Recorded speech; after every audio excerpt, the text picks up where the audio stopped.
Hello everyone, welcome to another exciting day of global financial markets. Clifford Bennett, Chief Economist, ACY Securities. The big move higher in US equities we saw yesterday was of course largely due to the good outcome for wholesale producer prices, which fell 0.5%.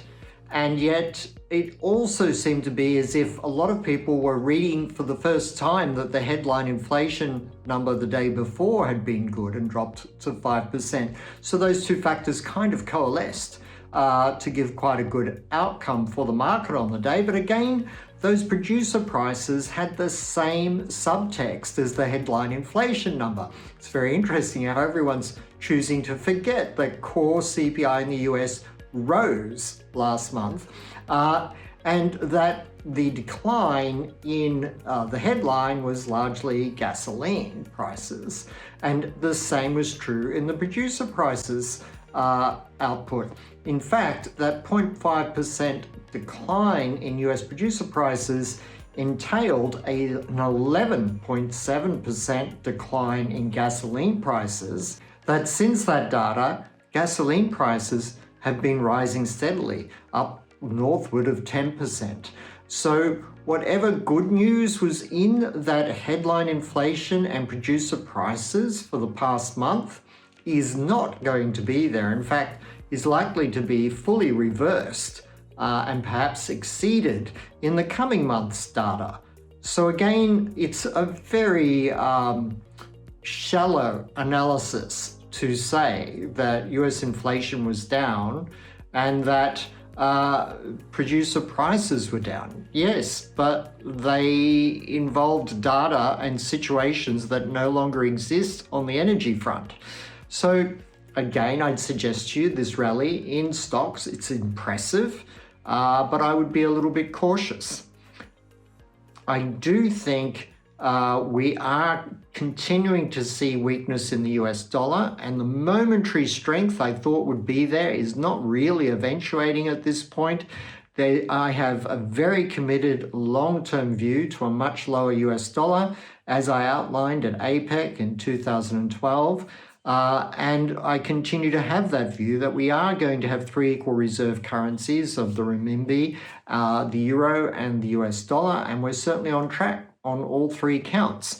And we are seeing Europe start to take a more individualist approach to major global issues and not necessarily be with the United States on every perception.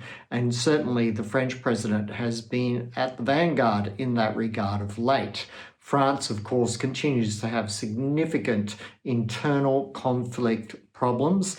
I don't know if you've been watching France in any great detail, but the demonstrations have been massive and ongoing on a whole range of issues, and not just the extension of the 2-year retirement age. There was a lot more to that bill, which was could not be passed in the parliament, so presidential emergency powers were invoked, and that is how Macron pushed that bill through, to which the response has been massive demonstrations. In fact, it was calculated that on one day across 200 cities and towns in France, there were 9 people marching against this. So it is a very deep issue in the French society at the moment, and it will be impacting the French economy moving forward, and therefore the outlook for European growth. And on that growth front, just quickly on the French issue, you have to understand this is a very serious, deep issue. There is footage available showing pitched battles between hundreds of police and hundreds of firefighters who had joined the side of the protesters, and even between police officers, some police squads and other police squads which had joined the protesters. So this is a very divisive situation in France at the moment, and not one to be sort of just pushed to the side and not observed. Do keep an eye on that. Talking about growth though, in the UK we saw flatline, no growth in the latest data that was out yesterday. In Singapore and Asia today, we've seen growth rising just 0.1% in Singapore. So again, clear signs everywhere. The global economy continues to slow as China gathers pace. So it's very fortunate that China's economy is gathering pace to help offset that wider global slowdown. I'm still far more pro-Asia in terms of economic outlook than I am the United States or Europe at this stage. I think the problems in the United States only continue to deepen. And the outlook there for equities overall, despite the current rebound from the previous day's sell-off, the market simply rebounded the exact same amount on the producer price data. And when you look deeply into that data, it's not actually a reason to buy stocks at all. But nevertheless, we do live in this age of headline-only trading and don't even read the first paragraph to know which way the market will go, because most traders simply seem to be reading the headlines.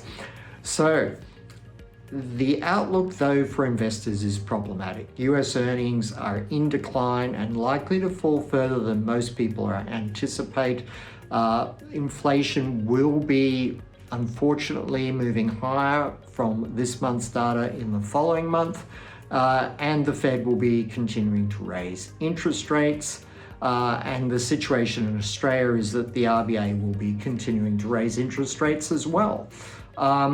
Now, stocks aren't just determined by interest rates, as I've said before, but the problem here is that the underlying economy of the United States is in serious trouble and their central bank is raising interest rates.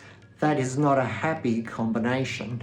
And this is why I've been bearish for a long time now on the US equity market, and it has gone sideways for many months in a very volatile, chaotic range, but it has been sideways, and the risk would have to be that eventually this sideways consolidation phase, which is multi-month in quantum, will eventually break to the downside, because there are no easy, quick turnaround signs on the horizon for the US economy or for any kind of reduction in interest rates in the US. Again, I can only say to you, as I've repeated many times here, interest rate cuts from the Fed are highly unlikely,